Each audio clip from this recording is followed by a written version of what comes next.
Assalamualaikum warahmatullahi wabarakatuh. Pada kesempatan kali ini akan kita lanjutkan untuk membahas materi berikutnya pada pertemuan kelima ini, masih pada bab uji dua sampel saling berpasangan. Uji yang akan kita gunakan adalah uji ranking tanda Wilcoxon. Pada pertemuan yang lalu kita sudah membahas uji tanda. Nah, pada kesempatan kali ini kita akan membahas uji selanjutnya, uji ring tanda Wilcoxon. Apa perbedaannya dengan uji tanda? Ya, persamaannya ya, karena di sini sama-sama untuk menguji apakah ada perbedaan antara dua sampel yang berpasangan. Nah, di sini uji rank tanda Wilcoxon nanti akan saya singkat uji RTW, dapat menunjukkan perbedaan antara dua variabel sampel dan juga besar relatif perbedaannya. Jadi uji RTW ini merupakan penyempurnaan dari uji tanda. Dalam uji tanda, besarnya selisih angka antara positif dan negatif tidak diperhitungkan, sedangkan di dalam uji RTW ini nanti diperhitungkan. Nah, di sini statistik uji yang digunakan apa? Kalau datanya kecil, sampelnya kecil, itu T-nya itu adalah minimum dari T1 dan T2 atau T gitu ya. Kalau sampelnya besar, nanti kita akan menggunakan rumus Z seperti ini. Ya, rumusnya seperti ini ya. Jadi sampel besar nanti mendekati normal seperti itu. T1 itu adalah jumlah rank ya, rank itu ranking dari selisih tanda yang positif, dan T2 itu jumlah rank dari selisih tanda yang negatif. Dan T itu adalah minimumnya dari T1 dan T2. N itu adalah banyaknya responden. Nah, di sini ada 3 ya, uji sisi kiri, uji sisi kanan, dan uji dua sisi. Uji sisi kiri di sini untuk H1 saya kira prinsipnya sama dengan yang sudah kita pelajari. Nanti yang membedakan adalah pada statistik ujinya. Ya, kalau uji sisi kiri nanti kita akan gunakan untuk sampel kecil, maka T ya, kita T ini H0 ditolak jika T kurang dari T alfa. Kalau sampelnya besar, maka pakai Z, maka H0 ditolak ketika Z kurang dari negatif Z alfa. Untuk yang sisi kanan di sini ya, uji sisi kanan di sini T ya, H0 ditolak ketika T2 kurang dari T alfa. Nah, di sini yang membedakan adalah Z-nya ya. Kalau uji dua sisi kanan, H0 ditolak ketika Z-nya lebih besar dari Z alfa. Kemudian dua sisi, untuk yang sampel kecil daerah penolakannya sama ya, semua kurang dari T alfa.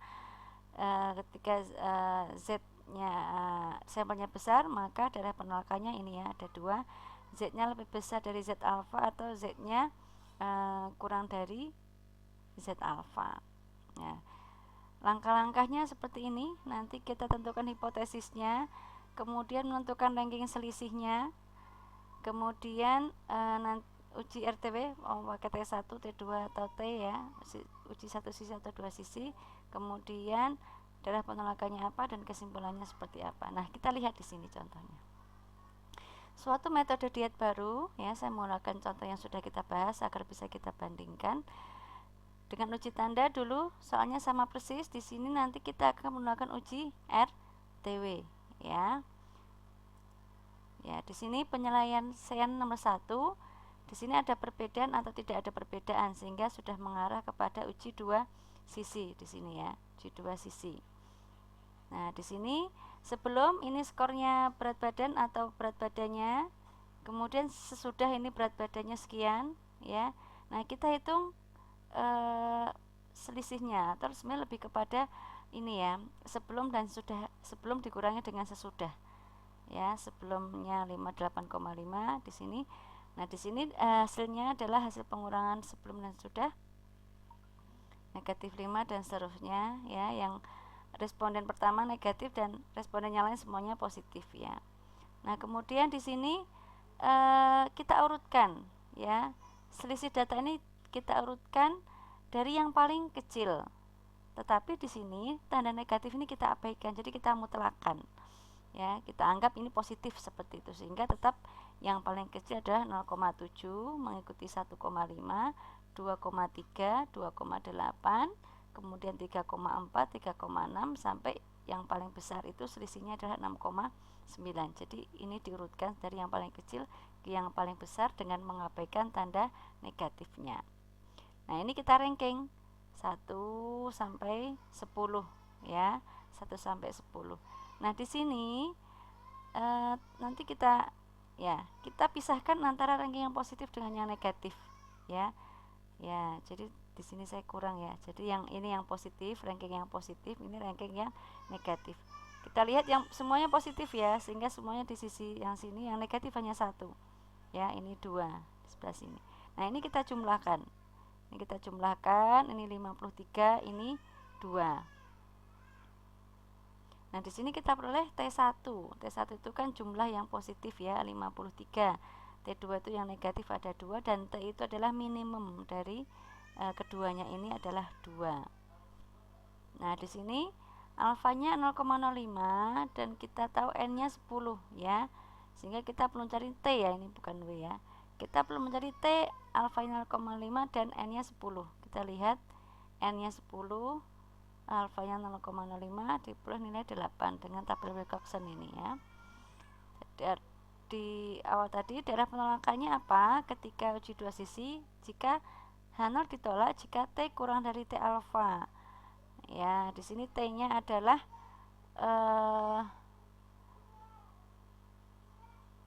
T-nya adalah 2 ya. T-nya adalah 2, T alfanya dari 8, maka kurang dari. Maka dia H0 ditolak. Ya, H0 ditolak. Atau H1 diterima, artinya H1 diterima artinya tidak sama ya. Ya, artinya kalau tidak sama ada perbedaan. Jadi terdapat perbedaan berat badan setelah mengikuti dan sebelum mengikuti program diet. Baik ya, ini contoh yang pertama, nomor 1, contoh 1. Sekarang kita contoh yang pertanyaan kedua, dapat menurunkan berat badan. Artinya sama ya hipotesisnya, bahwa mu2 itu lebih kecil dari mu1 ya. Ya, sini hipotesisnya ini. Nah, di sini sama proses perhitungannya, yang bedakan adalah pada statistik ujinya. Kita lihat tadi kalau di sini kurang dari, lebih dari ya, uji sisi kanan. Uji sisi kanan tadi kita lihat ya, H0 ditolak jika yang kita gunakan adalah T2. H0 ditolak jika T2 kurang dari T alfa. Ini ya, uji sisi kanan ini ya. Maka di sini T2 itu adalah apa tadi? Ya. Ya, T2 kita ambil yang ini ya, yang T2 sama dengan 2 ya. Maka di sini hasilnya sama ya. T2 sama dengan 2. Kemudian ini T alfanya 8 kurang dari, maka H0 ditolak. Artinya di sini di H0 ditolak. Ya, ini H1 diterima. Artinya apa? Bahwa sesudah diet itu lebih kecil atau menurun berat badannya dibanding sebelum diet. Artinya di sini metode diet itu efektif untuk menurunkan berat badan. Ya, sampai di sini jelas ya. Sekarang kita ambil contoh yang kedua. Ini adalah contoh untuk datanya yang besar. Ini juga sama, saya ambilkan dari contoh yang uji tanda agar bisa kita bandingkan. Nah, di sini pertanyaannya apa tadi? Apakah TGT efektif meningkatkan hasil belajar ya? Nah, di sini hipotesisnya seperti ini ya, mu2 lebih besar dari mu1, artinya yang sesudah TGT itu lebih besar dari mu1 ya, kita asumsinya begitu. Ini tadi dihilangkan ya. Nah, sekarang kita akan membuat tabel bantuan ya. Untuk menghitung kita buat tabel bantuan. Jadi dari responden ini ada, sekarang respondennya ada 27 ya, tidak 28 lagi. Nah, DI ini apa tadi? DI ini adalah kita urutkan dari yang paling kecil sampai paling besar dengan mengabaikan tanda negatif tadi ya. Dengan mengabaikan tanda negatif. Ya, jadi di sini kita urutkan 1, 1, 2, 2, 3, 3, 3, ini jelas ya, ini saya ambil dari sini. Ada 1, 1, 1, 2 ya, seperti itu. Sehingga diperoleh data sampai ke 27 ya, seperti ini. Nah, jadi sekali lagi saya tekankan, abaikan tanda negatif. Nah, kemudian kita ranking ya. Dari manakah ranking diperoleh? Jadi nanti yang kita operasikan itu adalah ranking di sini ya, urutan ini. Di sini DI ini kan ada 2 ya, yang rankingnya 1, ini ada 2, dimana dengan nomor 1 dan nomor 2, maka ranking responden ke 1 ini adalah, kok bisa 1,5 dari mana? 1 ditambah 2 kan 3, dibagi 2, ini kan satunya ada 2, maka ini 1,5, ini juga 1,5. Kemudian sekarang yang di sini ada 2 ya, ada 2, ini berapa nomornya? 3, 4, 5. Kita tambahkan 3 tambah 4, 7, 7 tambah 5, 12. 12 dibagi ini yang rankingnya 2 ada 3. 12 dibagi 3 ada 4, maka ini rankingnya 4, 4, 4. Ya, saya beri contoh sekali lagi di sini. Yang 3, ranking 3 ada pada urutan ke 6, 7, 8, kita tambahkan 6 tambah 7 13, 13 tambah 8 21, kita bagi ada 3 ini ya, 1, 2, 3, maka masing-masing ini rankingnya adalah 7 dan seterusnya sampai nanti responden yang terakhir. Ya, seperti itu ya.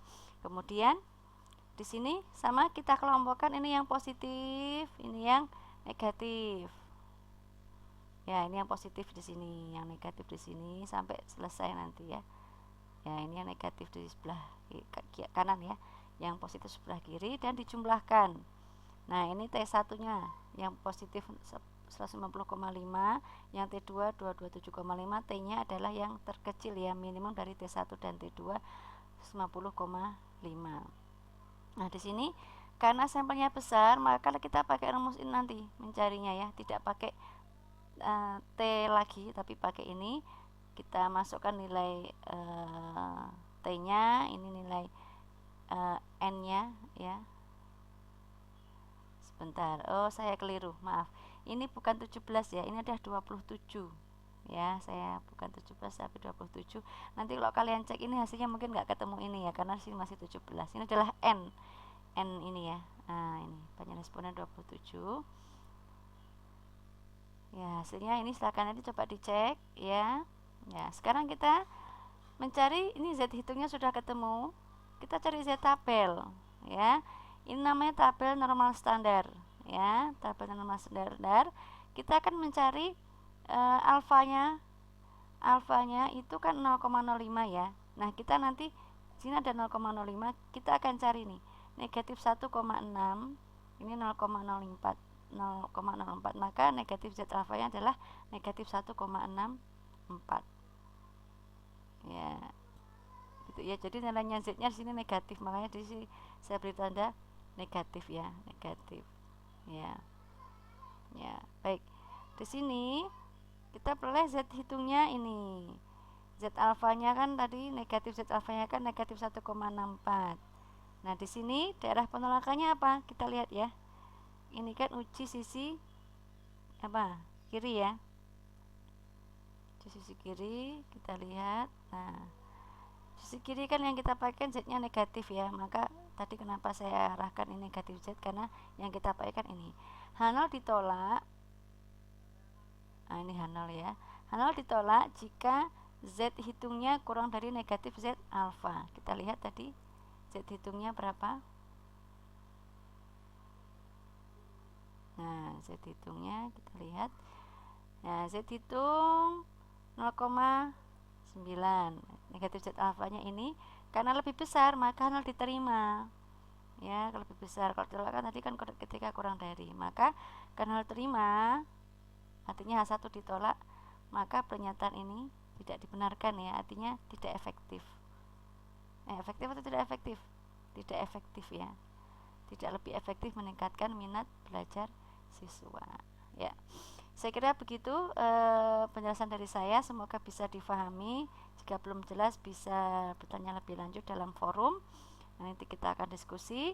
Nah, selanjutnya akan ada tugas yang bisa kalian kerjakan di Edmodo. Selamat